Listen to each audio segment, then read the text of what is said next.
28th, if not 30th, all of them should be done for toxicology. If you find anybody that has suffered, any human being or Kenyans who died because of lung infection, let us check the cause of death. If you find that they were intoxicated by gases, they'll be found in their lungs. Science doesn't lie. In fact, I can tell you, Kenyans, the truth be said, if you are to be locked inside your kitchen now, and I throw 12 tear gas canisters inside that kitchen, after 30 minutes you are dead. Because the truth is this, your body oxygen level needs to be not less than 98% oxygen level. If it goes to 95%, you are almost dying. If your oxygen level falls to 65%, your brain now receives less oxygen. You start becoming brain dead. So if your brain cannot get more than 75% oxygen level, you are going to become brain dead. So these people got brain dead because they were not able to get oxygen. If you check in their lungs, you'll find that truth there. So what we need to do is a simple scientific exercise. If we ask all LSK, we ask the Kenya National Human Rights Commission. I'm Professor Fred Ogolla. I'm one of the commissioners for People's Restorative Justice Commission. I want to make it very clear that the protesters are not one. There's what we call the economy of maandamano, the economy of protests. Everybody goes to the street for different reasons. So first of all, there are the Gen Zs who went to the street to commemorate the 25th of June death of their colleagues. These people, you could see them very clearly, distinctively. Most of them wore flags. They had a bottle of water. They had a phone. And they were saying they were for peace. Those are very different people from what we call the goons, which were deployed by politicians, especially the government. Mostly, they were carrying rungus. They had nothing to identify themselves as patriotic Kenyans. They were just looking goonship. It was just goonship demonstration, shouting very funny slogans. And they looked completely very rowdy. And they're actually being supported, being escorted by the police. The policemen never tear gas where they were. They were being escorted by the police. And after this, they are not being apprehended. None of them gets arrested. They are being protected by the state. The third group are opportunists. These opportunists, you don't blame them. They are Kenyans who sleep hungry every day. Some of them are even street families. They have no food because the economy has been mismanaged by the president. So they came to the street looking for, if there's something that can fall on the street, they can put bread on the table. So if you go to what happened in the supermarket, QUICKMART OTC, I highly suspect that the third group, opportunists, who could see anything that they could go happen. So when this supermarket was broken into, the opportunists went inside to pick something that can make them eat.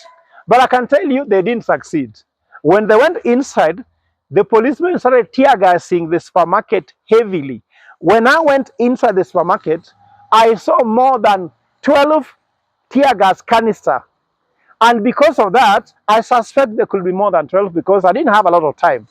The manager was very cruel. He threw me away and remained with the people of Citizen and TV47 who are being used to misrepresent for you the truth.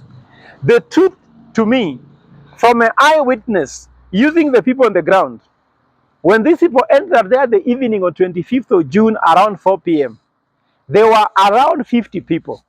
Maybe less or maybe slightly more, but around 50 people. The tear gas killed these people, suffocated them inside there, and they died. When the policemen discovered that had happened, what the policemen did was that they must have actually been alerted, even by the owner of the supermarket, because they wanted to open it. And I can tell you procedure and research, if in evidence. When the owner of the supermarket went there, if it is you, and you found dead bodies in the supermarket, you first of all go report to the police. So let us say, whom did the owner of the supermarket report to? Which police station? Which OB number? What time did they go there? Because even when you are being robbed at the supermarket, the insurance company must come to do the audit of what was stolen, what was not stolen, under what circumstances. And the supermarket, the insurance company cannot come until you give them OB. And I can tell you, Kenyans, you always take insurance for a vehicle. If you say you had an accident with your car, can can you be able to be given compensated by insurance if you don't have police abstract? It starts from the police. So the truth is that the owner of supermarket reported to the police. The policemen came there. They saw what they saw, and then that's where collusion began. The collusion took place between the owner of the supermarket, the police, and the insurance company. And they cannot give you that evidence. So from there, what transpired is that Murkomen came to the scene in the morning of 26th. Why did they come? To distract people from the actual supermarket so that they can remove the dead bodies. That is the truth. And Kenyans, let's go back to history. I was in Kware police station. When there was bodies which were locked in Kware police station, and the policemen wanted to evacuate them, take them to city mortuary, what happened is that they brought Raila Odinga to Kware to have a rally, to distract Kenyans in his rally, as the bodies were being removed. I was an eyewitness. If I'm lying, go back to that history. Raila Odinga came there in the afternoon and was calling people higher, higher, higher, higher. And then bodies were being taken away. That's how bodies in Kware went to the city mortuary here in Nairobi. So truth be said, Murkomen came to distract people, and after that, they made a statement, even threatened Kenyans, and then bodies were removed. So mark my word, if the owner of the supermarket knew about the supermarket being broken into the evening before, and in the morning up to 6 p.m. on 26th, there's no media that was allowed inside until 6 p.m. So do you want to believe the media, or the media reporting only what they saw at 6 p.m.?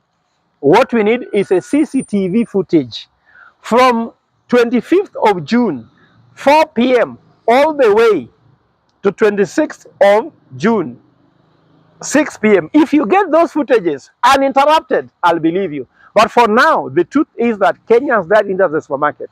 Questions can be asked. If these are looters, why only that supermarket? Is that the only supermarket in town? Thirdly, is it that the policemen will guard that supermarket forever if people want to sell from there? Let us not be deceived. But I want to end here by saying the following. Please, Kenyans, let us not be quick to call that people should start boycotting somebody's business. Those people have no culpability. It is the government that is controlling impunity, creating a lot of lawlessness, killings, and doing a lot of massacres to Kenyans, that you should ask.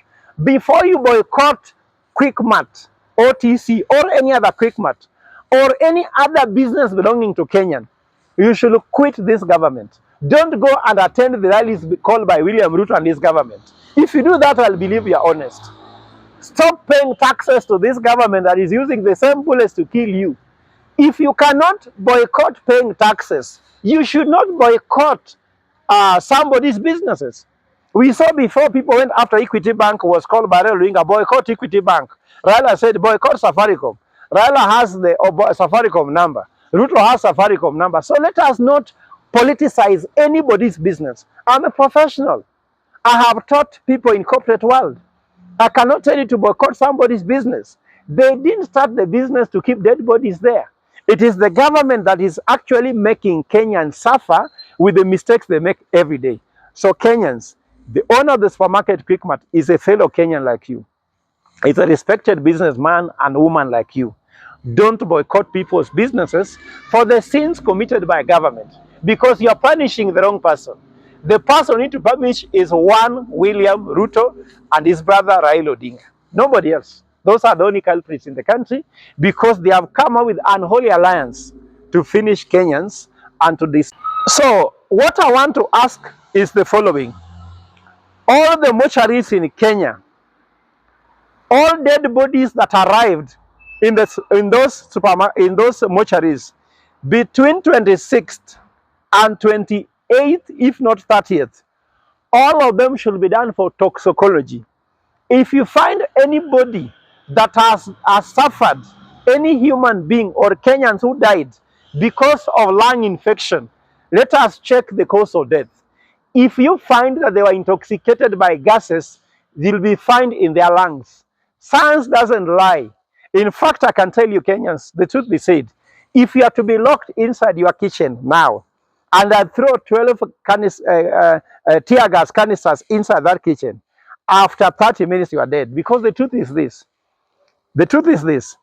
Your body oxygen level needs to be not less than 98% oxygen level. If it goes to 95%, you are almost dying.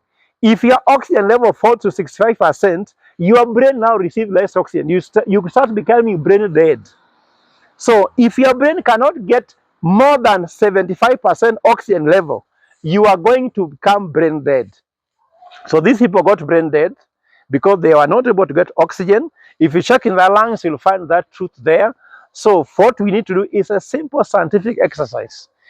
If we ask all LSK, we ask the Kenya National Human Rights Commission and the Kenya Human Rights Commission to go there, plus all civil society, and look for all bodies that arrive between 26th and 28th, and we take them through toxicology, you'll find that at least 32, if not 50 Kenyans have suffered that fate.